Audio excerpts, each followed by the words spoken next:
Hi friends, it's Jess with Our Bipolar. Welcome back to my channel. If you're new here, just a little bit about me. I have bipolar 1 and I was diagnosed 25 years ago when I was a sophomore in college. Today I'm back with another Get Ready With Me video. This is about July and I kind of hated July, so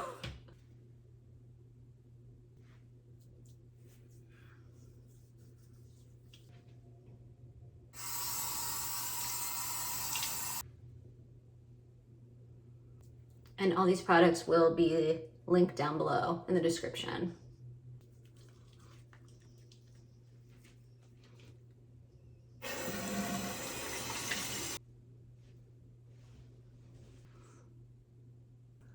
All right, so the month kicked off with the 4th of July.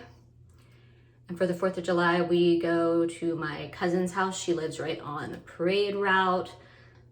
You have to go early. It's like a big event. The parade goes on for, I don't know, like 3 hours. My daughter loves it.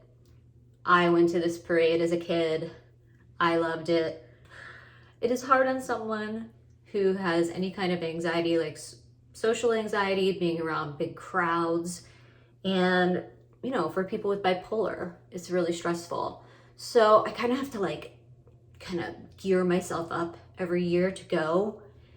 But you know, once I'm there, it's pretty okay. It's just a long day.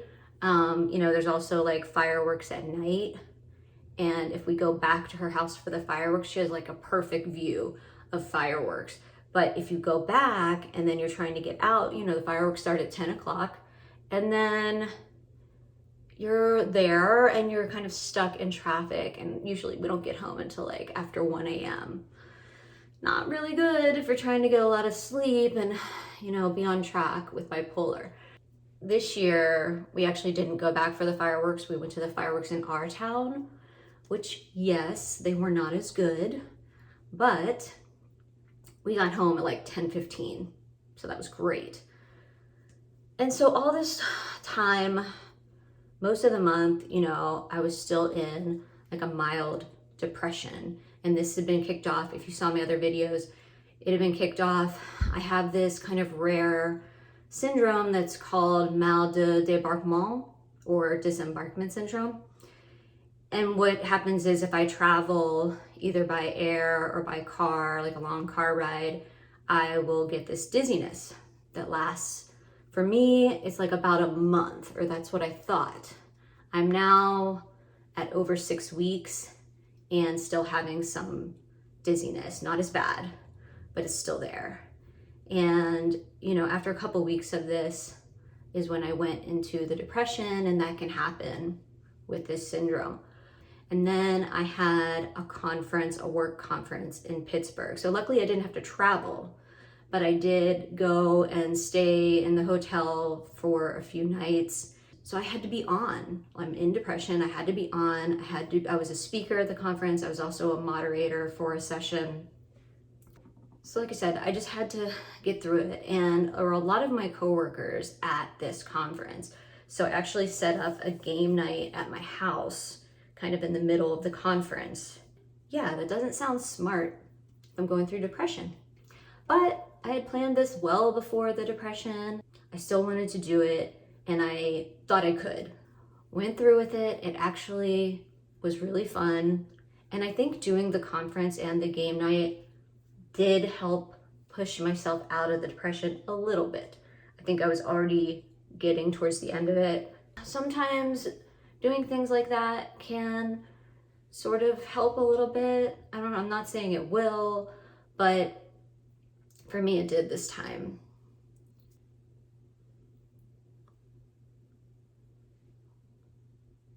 All right, so I finished the work conference. This is like mid-July. And then that weekend, the conference ends on a Friday. On Saturday morning, I am speaking at an event, a mental health event called Stomp the Stigma. This is the second year for it. And I spoke at it last year, but this year I was supposed to just be on the Q&A panel.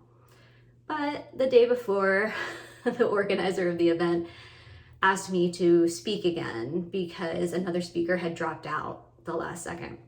So I decided to speak about how to help someone with mental illness. I figured most of the people attending probably don't have a serious mental illness themselves.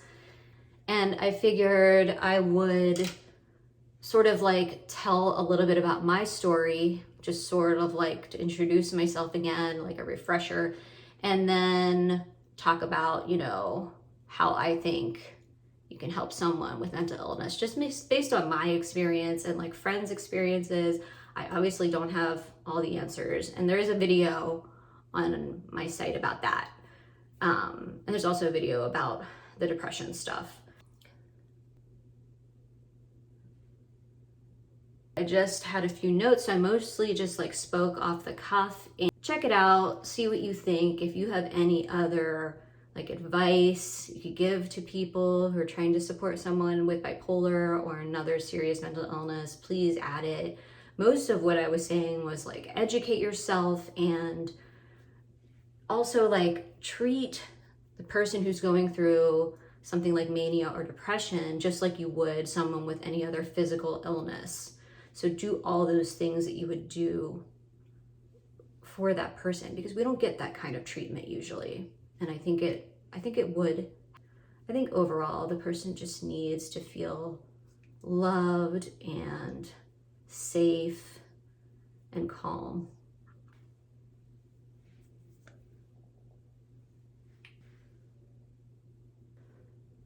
Putting on a little bit of this contour.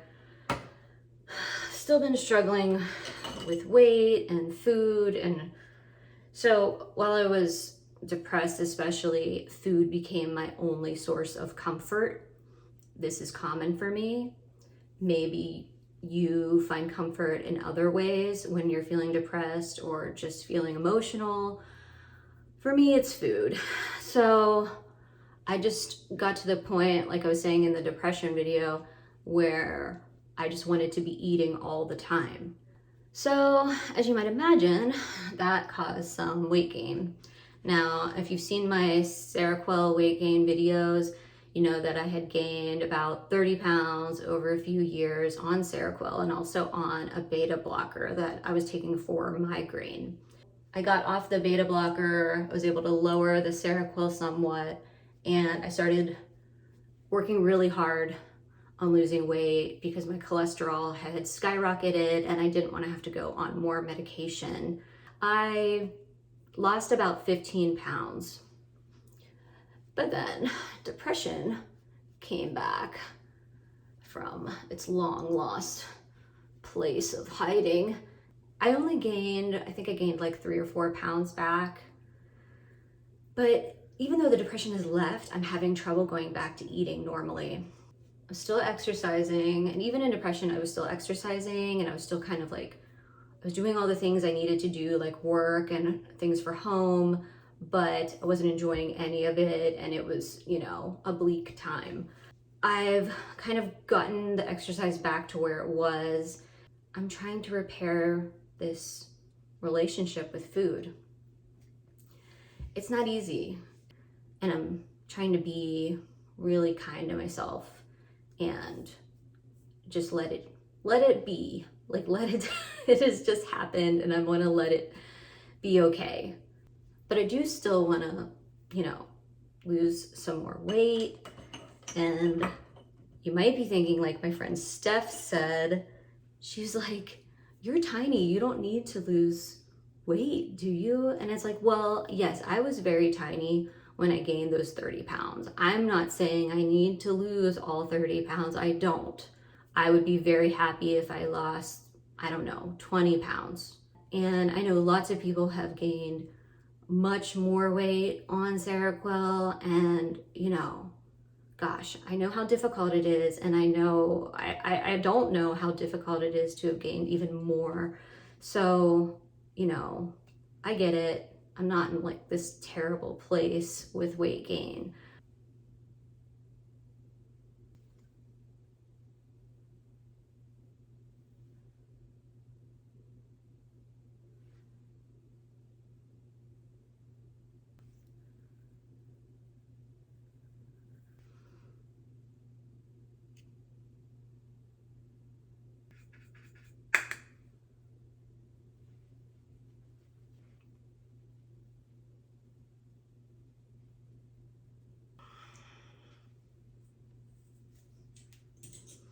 So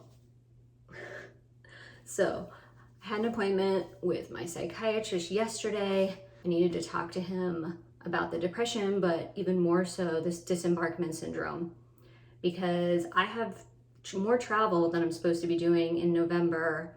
With the disembarkment, I take medication when I'm going to go on a long car ride or travel by plane. And so I did that in June and it didn't work. So I'm like, can I just not travel anymore? Or is this fixable? Am I going to feel comfortable doing it? Or am I going to need to just stop traveling? I don't know. Sorry, this is my old gross looking brush. But I love it. It's, you can't even see anymore. It's one of those wet brushes. So I spoke with my psychiatrist and he thinks if we up the medication that I take for disembarkment syndrome, that it will work. He seemed a little more concerned about car rides, which is what I was planning to do in November because I have a work meeting in DC, but my whole family was gonna go with me, like make a trip of it. So we were gonna drive, and I am not convinced that it's going to work. It didn't work last time. We'll just have to see. I really want to go, but I can't deal with this again, and I can't risk depression again. So I don't know what to do. What do you guys think I should do? Do I trust my psychiatrist in this case? I mean, I do trust him. I trust him like he's one of the most trusted people in my life.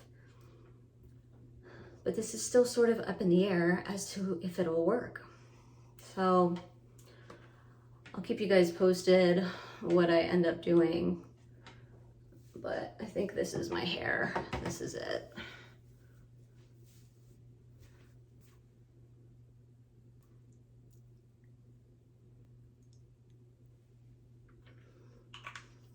All right, so that's it. I had my meeting and I'm actually off tomorrow. So I have so much vacation time that I've started taking every other Friday off. And I'm gonna do that through the end of the year and then go from there. See if I can still do that, want to still do that. But it's been really nice. And you know, my videos drop on Fridays. So it kind of worked out well for that too. I hope you're doing well. I hope you're not experiencing any symptoms. Like I said, my depression is gone, thankfully, but this dizziness is still lingering just a bit. So I'm just waiting and hoping that, you know, it will be gone very soon. I'm glad to share my experiences with you guys and just tell you what it's like to go through any kind of thing in my life while having bipolar. And thank you for watching this video, and I'll see you in the next one. Bye.